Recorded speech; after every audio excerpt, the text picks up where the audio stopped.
Bonjour, j'espère de me faire comprendre aujourd'hui et ce matin. Bon, merci de l'invitation. Je suis content d'être ici parce qu'on a eu une centaine d'années, 100 années plus ou moins, afin de penser le parvis de la Sagrada Familia. Et à la fin, rien ne se fait. Donc, il faut suivre les exemples qui n'ont pas fonctionné, comme la Sagrada Familia, par exemple ici.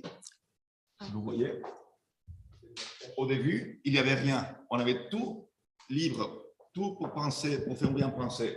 Aujourd'hui, qu'est-ce qu'on a? Parce qu'il n'y a rien.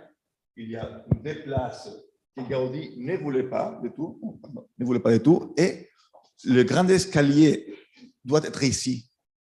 Donc, imaginez-vous, le grand escalier qui faisait la grande présentation de la grande façade de la gloire, parce que Gaudi il avait prévu ici, ça, ce n'est pas une cathédrale, ça, c'est un temple expiatoire.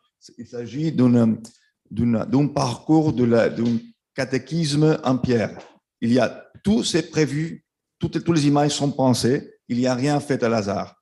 Et donc, la grande escalier, grâce à l'hôtel de ville qui a permis aux années 80 de faire un bâtiment ici, ça s'est terminé.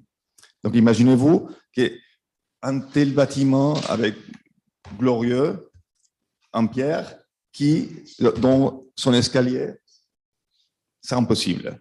Donc, ça, c'est la raison pour laquelle il faut penser bien et il faut insister aux institutions publiques. Parce que sinon, ça serait impossible de continuer. Et donc, je vais vous faire une petite histoire de la Sagrada Familia. Voyons. Ici. Je suis analogique. Hein. Je voulais passer ça. Ah, merci. OK. C'est la vieille Barcelone. On était une petite ville jusqu'à 1860. Il n'y avait rien que ça. Et donc, continuez. Ça, c'est la Barcelone murée, et ça, c'est la Barcelone moderne. La Sagrada Familia a été prévue. On peut continuer. Ici, vous voyez le plan de Barcelone et la Sagrada Familia, c'est vers là-bas. Donc, ça n'existait pas. Ça, c'était la planification. Donc, on avait tout afin de faire un bon parvis, une bonne perspective. Parce que, je ne sais pas si vous connaissez bien Gaudi. Gaudi, c'était un visionnaire, un grand architecte, et qu'aujourd'hui, on commence à comprendre. Et surtout, Gaudi pensait une chose. Ce qui est le meilleur architecte du monde? Dieu. Qu'est-ce que Dieu a fait? C'est la nature, les corps humains et la géométrie. Donc, il faut penser sur ça. Et surtout, Gaudi était avancé au monde parce qu'afin de faire des jardins, il aimait les jardins. Toujours, les jardins doivent être, ce que disait, kilomètre zéro. Donc, toujours avec des plantes aux alentours. Jamais avec des plantes de l'extérieur. Parce qu'il faut faire toujours des choses soutenables. Gaudi était très avancé au monde. Et afin de glorifier l'architecture, c'est la perspective qui compte, pas une grande place, c'est la perspective. Donc, Gaudi avait tout prévu et à la fin, rien ne s'est fait. On verra l'exemple. Ça, c'est le premier des 10 ans de Gaudi sur la Familia.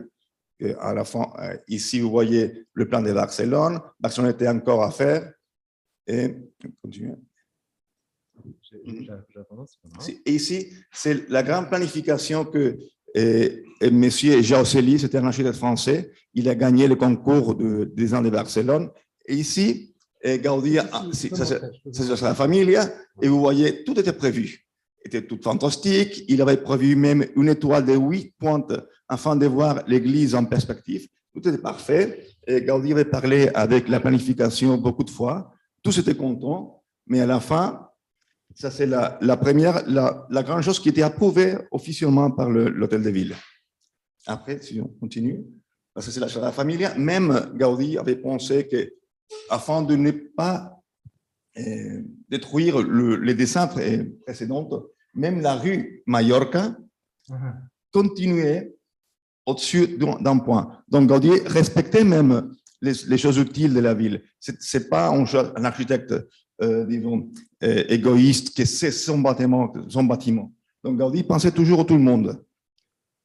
Mais après, C'est l'un comme dit, maquettes, on dit en français, de la maquette qui a fait Gaudi, détruite en 1936 pendant la guerre. Ici, vous voyez les ponts. Donc, c'est clair que Gaudi pensait à tout le monde. Et l'idée de Gaudi, si on continue, c'est ça.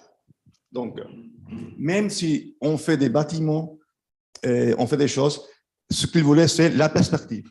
Il avait calculé comment on peut voir, qu'est-ce qu'on verrait d'un endroit de l'autre.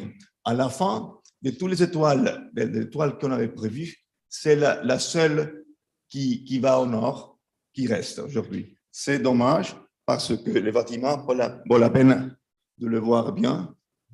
Ça va continuer. Mais ici, les calculs de Gaudi étaient parfaits parce qu'il avait toujours, avant de faire quelque chose, Gaudi toujours pense à la perspective. Toujours il pense aux matériaux et il pense à l'utilité publique. Il fait toujours, on dit aujourd'hui, le design thinking. Et je continue. Et la même chose, même l'escalier principal, qui est déjà dans des bâtiments déjà construits. Il a dit, OK, on peut continuer, mais à la fin, aux années 60, l'Hôtel de Ville de Barcelone, ils ont autorisé la construction des bâtiments ici. Et donc, ça s'est terminé. On a eu tout le temps du monde afin de bien penser qu'est-ce qu'il faut faire. Et disons que les autorités publiques, ils ont créé un grand problème aujourd'hui parce que ces bâtiments-là sont illégaux en théorie. Mais comment aujourd'hui on peut faire la démolition d'un bâtiment avec des familles? Comment on fait ça? Aujourd'hui, on n'accepterait jamais une chose telle. Donc ça, c'est le problème. Et ça, c'est une chose à la française. Gaudi, il aimait beaucoup les cathédrales françaises. Avant de faire la Sagrada Familia, il a fait une comparaison en voyage en France. Il comparait son bâtiment avec le reste des cathédrales européennes afin de trouver une esthétique. Et donc ici, Notre-Dame, c'est pas... On a Notre-Dame par là. Si. Et donc, quand il a fait autre chose, quand Gaudi a désigné son bâtiment, il a fait une étude paramétrique et analogique. C'est la première fois dans l'histoire où, ça c'est grâce à ça,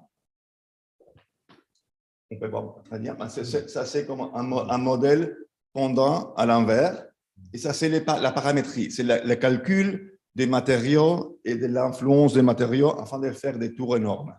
Et donc aujourd'hui, même le système russe qui fait les coètes suivent le système de Gaudi. Donc Gaudi était un homme assez intelligent, assez avancé au monde, et malgré ça, malgré ses avances, ses idées, il n'a pas pu faire un parvis comme il faut. Parce que les autorités publiques, est-ce qu'il y a des autorités ici?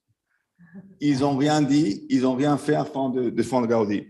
Ça, c'est le manifeste de Bauhaus, qu'ils avaient choisi Gaudi aussi comme un modèle d'architecte moderne.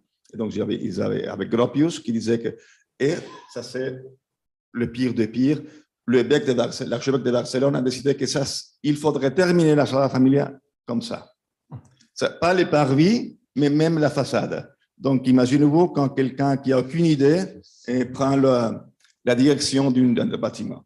Et donc, ici, on voit, aux années 60, il avait, ce n'est pas Gaudi, mais l'idée de faire une petite perspective, un jardin où on pouvait voir quelque chose du bâtiment dans l'avenir. Aujourd'hui, ça. Donc, disons que Barcelone, ça serait l'exemple de ce qu'il ne faut pas faire. On a eu la chance de faire des choses et à la fin, on n'a rien fait. Et donc, c'est la vanguardia. Ça, c'est l'autre place. Ça, c'est la place de Gaudi, faite dans son ami Fontseré, c'est un grand paysagiste, avec un lac qui pourrait refléter la façade. Aujourd'hui, c'est plein d'arbres, c'est plein de choses touristiques. Et donc, Autrefois, un échec de la raison, un échec de la beauté. Ouais. Donc, Bon, on a compris. Ah. et c'est ça, c'est horrible, horrible, horrible, horrible. Bon. Horrible. Ça, c'est Etsudo Soto, il est épouvanté. Ça, c'est le sculpteur japonais qui fait les sculptures à Barcelone, c'est la famille. Il est épouvanté de toutes les choses qui se passent. Voilà. Et ça, c'est aujourd'hui, c'est l'image, c'est les lacs, la place. Vous voyez que la perspective, c'est presque inexistante et l'escalier principal, impossible à faire. Donc, moi, je dirais que comme ça, on termine. Mais notre institut, depuis 30 ans, on essaie de faire des choses afin d'éviter le grand problème que la famille aura dans l'avenir. Mais on nous écoute de tout. Il faut, ce que je vais vous dire, il faut être fort, il faut faire la lutte, il faut la faire bien, parce que sinon, vous arriverez à ça.